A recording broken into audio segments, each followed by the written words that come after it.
Bienvenue dans la chaîne Math Infinité. Alors dans cette vidéo, on va passer en revue tous les critères de convergence des séries numériques à travers deux exemples de séries numériques. Alors cette vidéo est la suite d'une vidéo consacrée à un rappel de cours sur la convergence des séries numériques.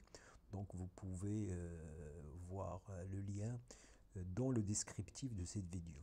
Donc voilà, donc on va donner un exemple. Ensuite, on va rappeler le critère qui permet de l'étudier. Et ensuite, on va donner la solution. Donc l'idéal pour vous, c'est une fois que vous avez l'exemple et que vous avez le critère, d'essayer d'étudier la convergence de la série en question avant de voir la correction. Alors si vous faites ça jusqu'à la fin, ben, vous aurez mis en pratique tous les critères de convergence des séries numériques. Alors allons-y sans trop tarder. Alors le premier exemple, donc on veut étudier la convergence de cette série numérique. UN égale à 1 sur racine de n plus racine de n plus 1. Alors on peut remarquer que ça c'est égal à racine de n plus 1 moins racine de n. Alors ça, cet exemple, eh ben, c'est un cas où on peut calculer les sons partiels. Et donc en fait, quand on peut calculer les sons partiels, eh ben, ce n'est pas la peine de chercher un critère de convergence puisqu'on va avoir les sons partiels et on va calculer sa limite et on aura la convergence de la série. Alors donc en fait, voilà, donc en fait c'est ça. On revient à la définition de la convergence d'une série numérique. Donc si vous avez une suite de nombres réels, eh ben, là, on calcule les sons partiels. Donc on calcule Sn égale à U0 plus U1 jusqu'à Un. Voilà, on calcule les sons partiels. Donc on obtient une suite. Et on dira que la série converge si cette suite converge. Et on notera la limite, c'est la somme de k.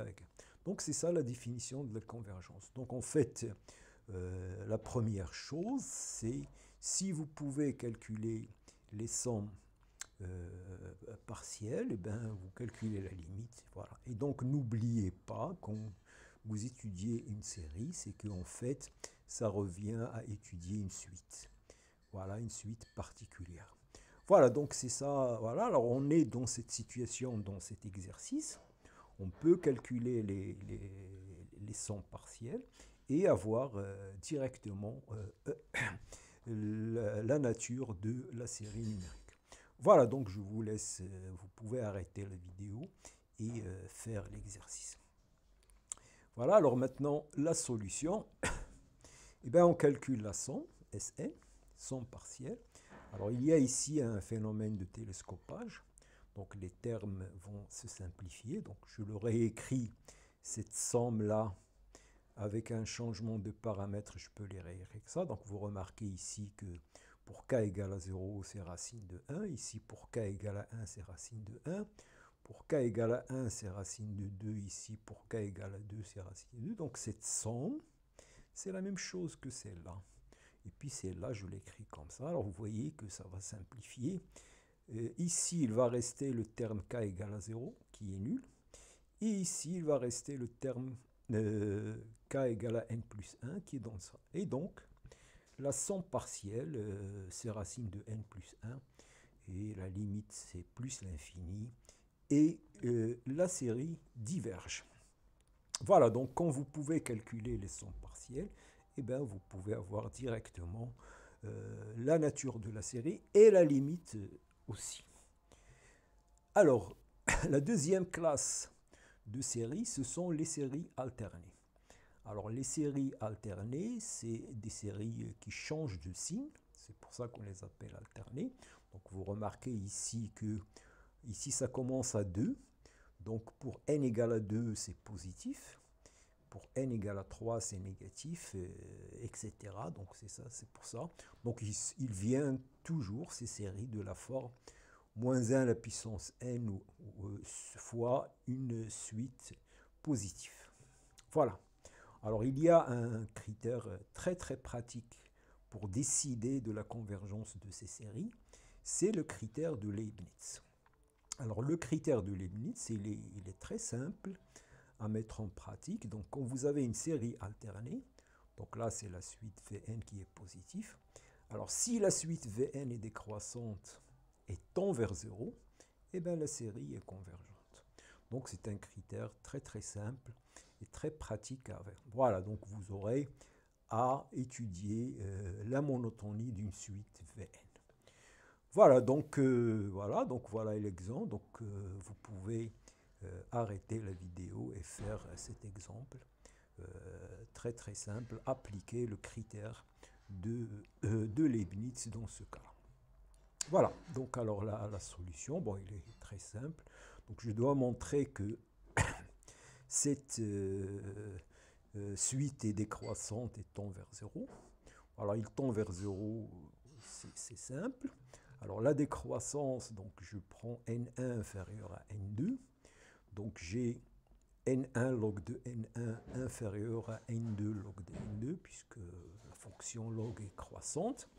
Et ces termes sont positifs, puisque n est supérieur à 2. Donc ça, le log est positif. Et donc en passant à l'inverse, ben, je vais trouver ça. Donc la suite est décroissante et tend vers 0, et donc la série est convergente. Donc voilà, le critère de Leibniz, il est très très simple. Alors parfois, bon, la suite peut être un petit peu compliquée, et vous aurez, pour montrer qu'il est décroissante, étudier une fonction. Voilà, donc c'est ça les situations qui peuvent arriver. Voilà, alors maintenant on peut se poser la question, est-ce que cette série converge absolument? Voilà, alors qu'est-ce que ça veut dire converger absolument?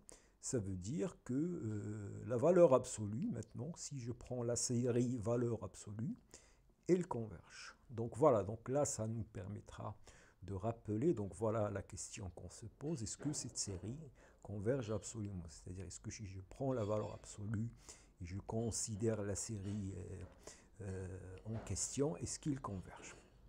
Alors, je rappelle la notion de convergence absolue. Alors, une série converge absolument si la série des valeurs absolues ou des modules dans le cas complexe convergent. Et la convergence absolue est plus forte que la convergence, c'est-à-dire on a cette implication. La convergence absolue entraîne la convergence. Et voilà, et la réciproque, elle est fausse. On va le voir sur cet exemple, justement, on va montrer que cette suite qu'on vient d'étudier, cette suite alternée, ne converge pas, bien qu'il converge, il ne converge pas absolument. Alors l'intérêt de la convergence absolue, c'est que la série en question est une série à terme positif, et on a toute une panoplie de critères pour étudier les séries à terme positif. Justement, c'est ce qu'on va voir. Donc voilà, donc parfois, si vous avez une série, vous pouvez commencer par étudier la convergence absolue. Si vous montrez qu'il converge absolument, vous déduisez qu'il converge. Voilà. Mais si vous montrez qu'il ne converge pas absolument, vous ne pouvez rien dire. Vous devez étudier votre série. Voilà, donc la question qu'on s'est posée, est-ce que cette série converge absolument? Eh bien, on va voir ça. Donc voilà, donc on s'intéresse à la convergence dans cette série. Maintenant, on a pris la valeur absolue. Alors là, l'étude de la convergence de cette série, eh ben, va nous amener à introduire un autre critère de convergence des séries, c'est la comparaison avec une intégrale généralisée. Donc on peut comparer la convergence des séries et la convergence des intégrales généralisées. Alors ça se fait comment? Donc vous prenez une fonction positive sur un intervalle a plus l'infini, avec a positif. Donc il faut que la fonction soit continue, positive et décroissante. Et bien le résultat, la série maintenant, vous pouvez construire la série Fn, puisque ça devient une série. Et vous pouvez considérer l'intégrale généralisée A plus l'infini, et bien ils ont la même nature. C'est-à-dire que si la série, si l'intégrale converge, la série converge, et si l'intégrale diverge, la série diverge, et la réciproque. Mais nous, ce qui nous intéresse, c'est dans ce sens-là. Alors ça, c'est très pratique, on va voir sur cet exemple, parce que là, ça revient... Alors, en pratique, ça veut dire quoi? Ça veut dire vous prenez, vous calculez l'intégrale de a t de f de x t de x. Donc vous calculez cette intégrale. Donc vous allez trouver quelque chose qui dépend de t. Ça c'est une fonction de t. Vous calculez la limite à l'infini. Si vous trouvez un nombre réel, eh bien la série Fn converge. Si vous trouvez plus l'infini, puisque cette fonction est positive et donc la limite, s'il n'est pas fini, il est infini. Donc, vous allez trouver que la série diverge. Voilà, donc ça, c'est pratique, puisque ça se ramène à calculer des intégrales, et on a des moyens pour calculer des intégrales et des limites. Alors, on va voir ça sur cet exemple. Donc, voilà la série. Alors, la fonction, maintenant, c'est f de x égale à 1 sur x log de x. Alors, cette fonction est continue et positive et décroissante. Bon, j'ai oublié de noter ici décroissante, puisque vous pouvez soit étudier, là, il est clair que la fonction x log de x est croissante, puisque x est croissante et log de x. Si vous passez à l'inverse, eh ben, la fonction est décroissante. Voilà, et si vous posez u de x égale log de x, eh bien vous remarquez que l'intégrale s'écrit de la forme u' de x qui est 1 sur x sur u de x. Donc l'intégrale c'est u' de x sur u de x. Et bien ça, la primitive c'est log de u de x. Et donc c'est log de ln de a moins ln de l2. Et si vous calculez la limite, ben vous allez trouver plus l'infini. Donc cette intégrale diverge, donc la série est divergente. Et donc vous voyez, donc ça c'est un exemple d'une série. Donc là, la série de tout à l'heure, c'est là. Voilà, c'est là. C'est une série convergente, mais il n'est pas absolument convergente, puisqu'on vient de voir que sa valeur absolue n'est pas une série convergente. Voilà, donc là on a, on a passé en revue les séries absolument convergentes et la comparaison avec une intégrale. Voilà, alors maintenant, ça nous amène à étudier les séries à terme positif. Alors pour les séries à terme positif, on a plusieurs critères de convergence.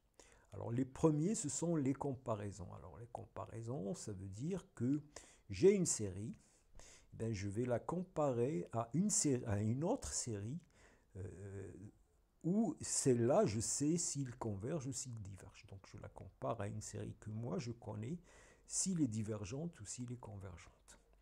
Voilà, et donc il y a il y a au moins deux manières de comparer les séries. Alors il y a la méthode comparée, c'est-à-dire vous majorez, vous avez votre série UN, vous la majorez par une série Vn, et bien si Vn converge, et bien votre série va converger.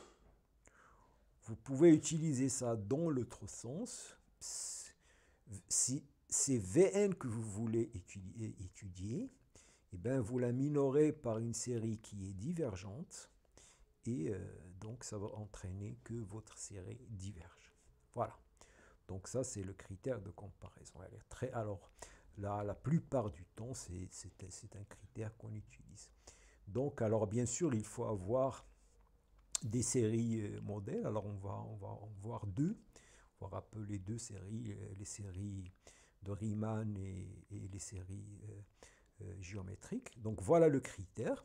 Donc voilà la série UN.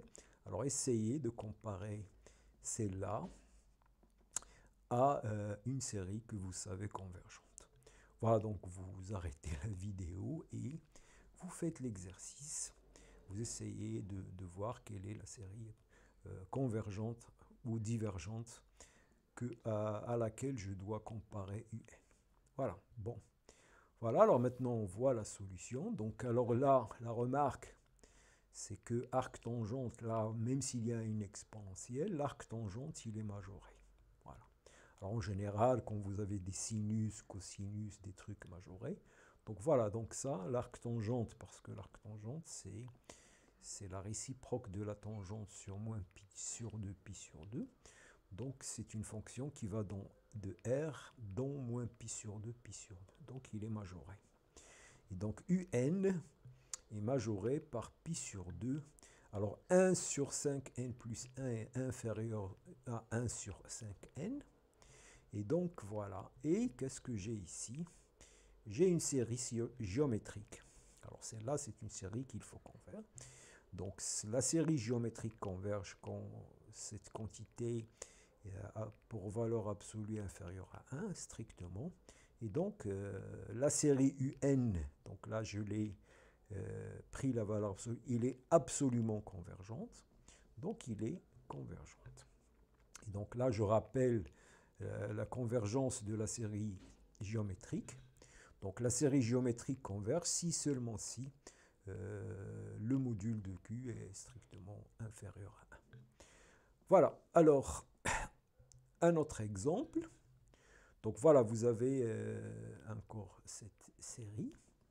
Donc voilà, donc essayez d'utiliser ce critère, alors soit dans ce sens-là, soit dans l'autre sens, soit que vous majorez votre série par une série convergente, soit que vous la minorez par une série divergente. Et utilisez ce critère. Voilà, donc je veux rappeler, voilà, donc c'est ça la série en question. Alors essayez de deviner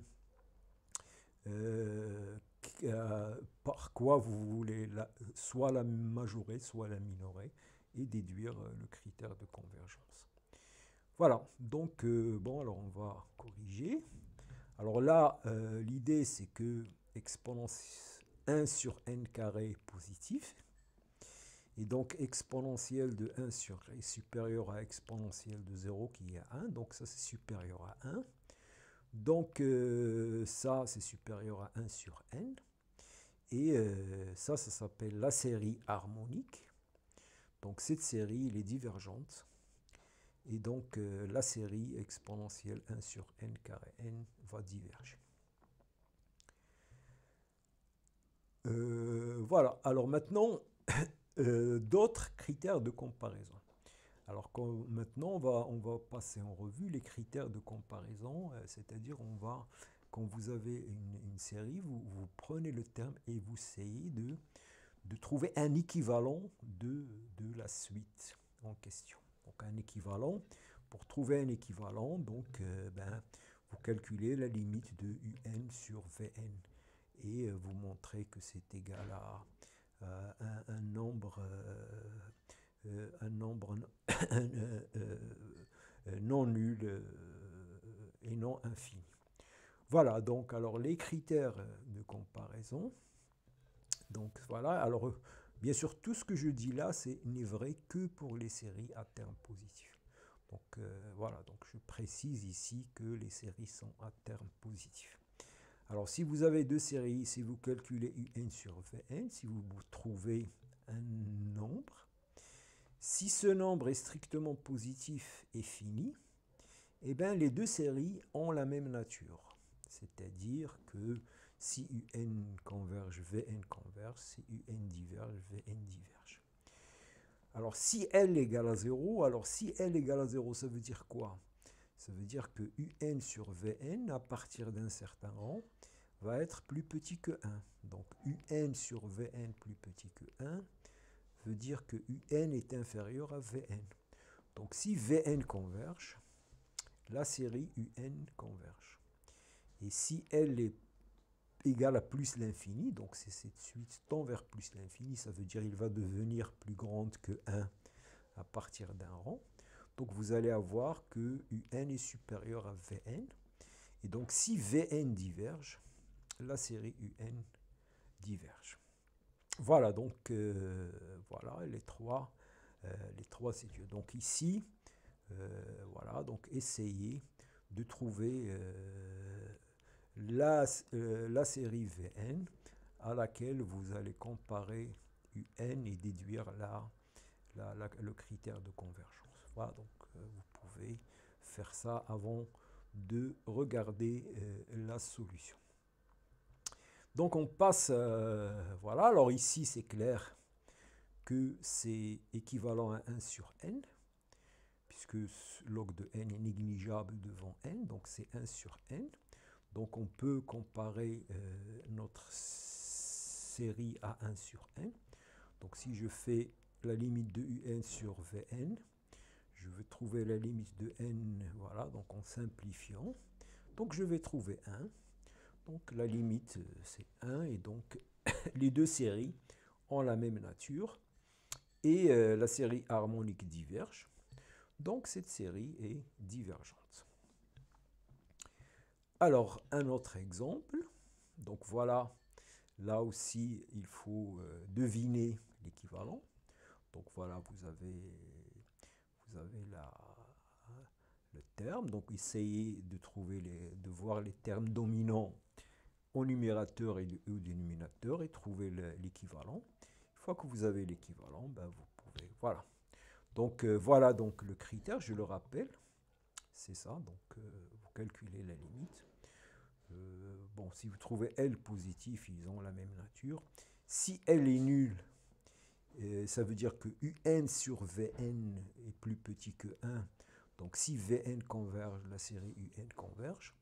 Et si L égale à l'infini, ben, UN sur Vn plus grand que 1, donc UN supérieur à Vn. Et si Vn diverge, la série UN. Voilà, donc voilà cet exemple. Donc essayez de trouver l'équivalent avant de regarder la solution. Et on va donner la solution. Donc là, on voit bien que ce terme, c'est le terme dominant. Donc je le mets en facteur. Je mets 5n en facteur et donc il reste ça. Donc ça tend vers 1. Puisque n4 sur 3 à la puissance n, ça tend vers 0. Puisque 3 à la puissance n, c'est exponentiel de n log de 3. Donc c'est un exponentiel. Donc il l'emporte sur n. Et donc la limite, c'est égal à 1. Et donc la série géométrique est convergente. Donc la série UN est convergente. Voilà. Alors, un autre exemple, n carré exponentielle moins racine de n. Voilà, alors ici aussi, il faut essayer de voir. Alors là, il faut voir qui est le terme dominant. Donc ici, on voit que c'est exponentiel. Donc vous pouvez soit trouver UN égale à L, soit ça. Donc voilà. Trouver une suite telle que n sur Vn égale à 0. Et si vous montrez que Vn converge, vous montrerez ou bien dans cette situation-là. Voilà, donc vous regardez ça et vous essayez de voir qu'est-ce que vous pouvez faire. Et on va passer à la solution. Donc là, bon, l'idée c'est que quand vous avez un exponentiel moins quelque chose, donc c'est L qui, donc vous pouvez diviser par 1 sur n au carré ou n au cube, etc. Donc ça ne va rien changer puisque ça va vous donner la limite 0. Et donc à partir d'un certain rang, UN est plus petit que 1 sur n carré. Et voilà un autre exemple de série, la série de Riemann, 1 sur n carré, qui convergent, donc la série UN converge. Voilà, donc quand vous avez un exponentiel, pensez à la série de Riemann. Et la série de Riemann, en général, c'est une série 1 sur n alpha qui converge si seulement si alpha est strictement supérieur à 1. Donc pour alpha égale à 1, c'est la série harmonique. Il y a 1 sur racine de n aussi qui est divergente et qu'on utilise. Voilà, donc voilà la série de Riemann. Donc là, on a vu deux modèles qu'il faut garder à l'esprit. C'est la série géométrique et la série de Riemann parce que ce sont des séries qu'on peut utiliser pour comparer les séries à termes positifs. Alors, un autre exemple. Voilà, donc vous avez cette série-là. Alors, essayez de voir lequel de ces trois situations vous pouvez utiliser. Voilà, donc soit trouver UN équivalent, soit avec limite égale à 0 et converge, soit cette situation. Voilà, donc je vous laisse regarder. Alors on va faire la correction. Alors ici, quand vous avez des situations, il faut mettre le terme le plus grand en facteur. Donc on met n carré en facteur, donc ça donne ça. Donc ça nous donne 2 log de n log de 1 plus n carré. Alors au niveau des équivalents, ça c'est équivalent à 1 sur n carré. Donc ça tombe vers 0. Et donc là c'est 2 log de n. Alors là on va penser à la série de Riemann 1 sur racine de n. Puisque maintenant, quand on a des logs, c'est les n à la puissance alpha qui l'emportent. Donc je vais comparer à 1 sur racine de n qui diverge. Donc je vais prendre, alors on peut prendre 1 sur n à la puissance n'importe quel alpha strictement inférieur à 1. Donc on va trouver que la limite égale à plus l'infini. Donc voilà, vous voyez tout à l'heure, il y avait l'exponentielle et donc on a utilisé 1 sur n alpha avec alpha strictement supérieur à 1. Et là, pour les logs, on utilise 1 sur n alpha pour alpha plus petit que 1. Et donc, voilà. Donc, voilà. Alors maintenant, ça veut dire que à partir d'un certain rang, un est supérieur à 1 sur racine de 1. Et puis, donc, la série de Riemann 1 sur racine de n diverge. Excusez-moi, donc là c'est diverge. Donc la série UN diverge. Voilà, bon, là c'est diverge. Et bon, je rappelle la série de Riemann. Donc là, vous savez, il est convergent si seulement si alpha est supérieur à 1. Et on arrive aux critères de D'Alembert et de Cauchy. Alors ça, ce sont les critères très puissants, puisque là, pour les critères de D'Alembert et de Cauchy, vous n'utilisez que la suite, que le terme général de la série. Et donc, voilà, alors ce sont deux critères très puissants. Et voilà, alors les critères, ils sont... Ah, donc il faut que vous ayez une série à terme positif. Et vous calculez la limite de un plus 1 sur un. Donc, voilà, donc si vous trouvez un L, si L est strictement inférieur à 1, la série converge. Et si L est strictement supérieur à 1, la série diverge. Le critère de Cauchy, c'est dans le même style, sauf qu'on prend la racine énième de UN. Vous calculez la limite de la racine énième de UL. Si L est plus petit que 1, la série UN converge. Et si L est plus grand que 1, la série diverge.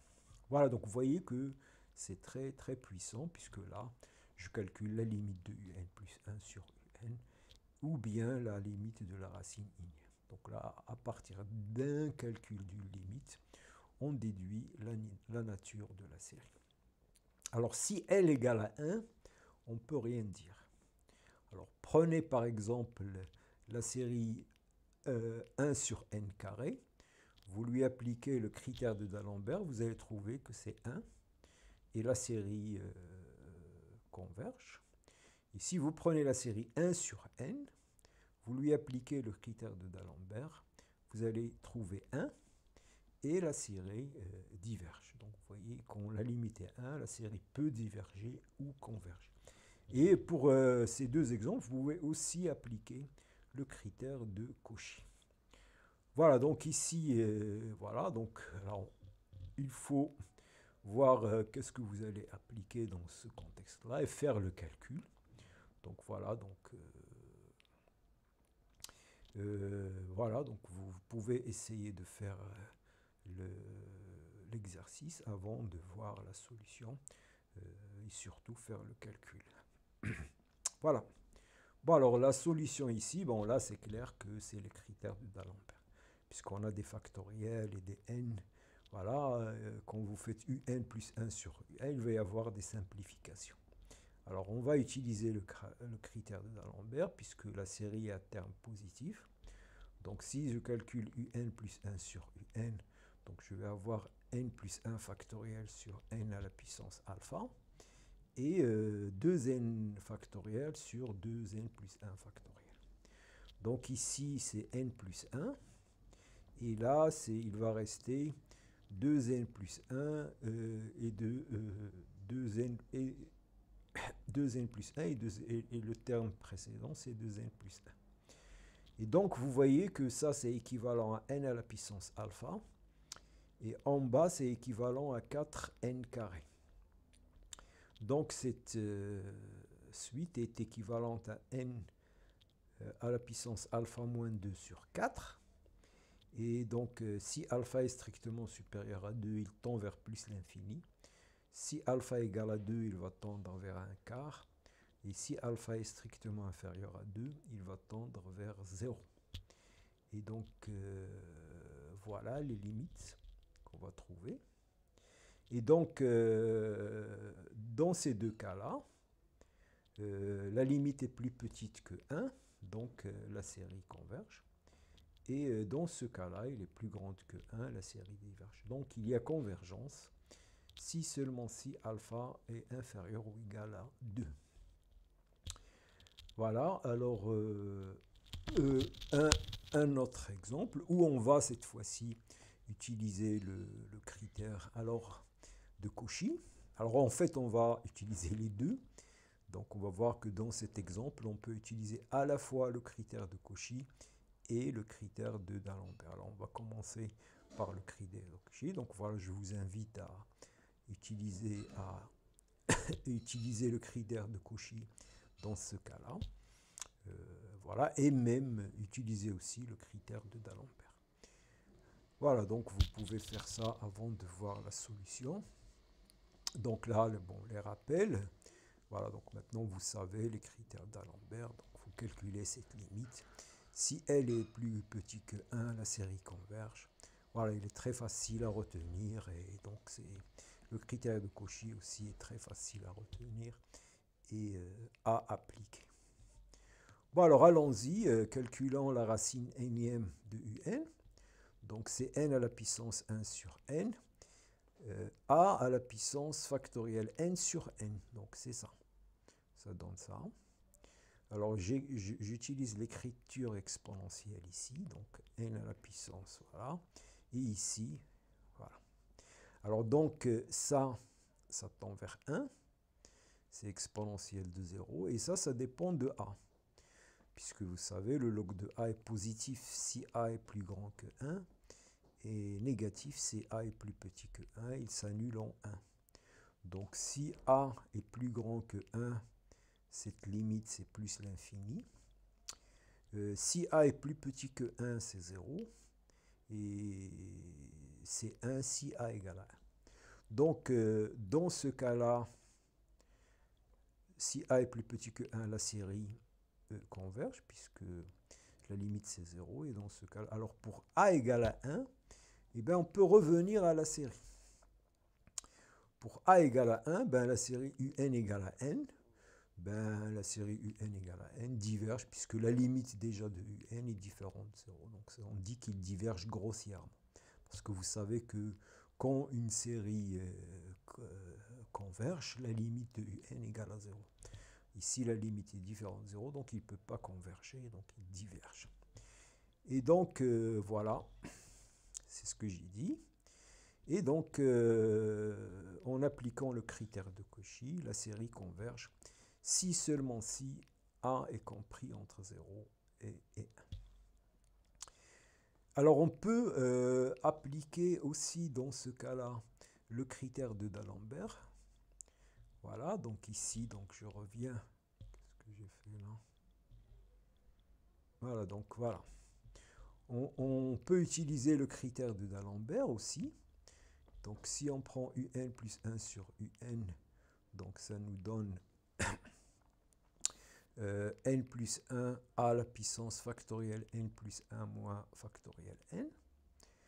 Alors ça, c'est factoriel n facteur de n plus 1 moins 1, donc ça veut dire c'est factoriel n fois n. Et ça, c'est 1 plus 1 sur n. Donc là aussi, ça va dépendre du log de A. Si log de A est négatif, ça tend vers 0. Et si log de A est positif, ça tend vers l'infini. Donc on a la même situation que tout à l'heure. Et donc, d'après le critère de D'Alembert, pas de Cauchy, la série converge. Donc voilà, vous voyez, dans certaines situations, on peut utiliser soit le critère de Cauchy, soit le critère de D'Alembert. Voilà, et donc, à travers ces 12 exemples, on a passé en revue tous les critères de convergence des séries numériques. Voilà, alors si cette vidéo vous a été utile, alors vous savez ce qu'il faut faire. Donc, il faut vous abonner, liker, partager avec vos amis. Et surtout, bon, j'aimerais bien voir dans vos commentaires, si vous avez des questions, des remarques dans les commentaires, je me ferai un plaisir de vous répondre. Et merci et à bientôt pour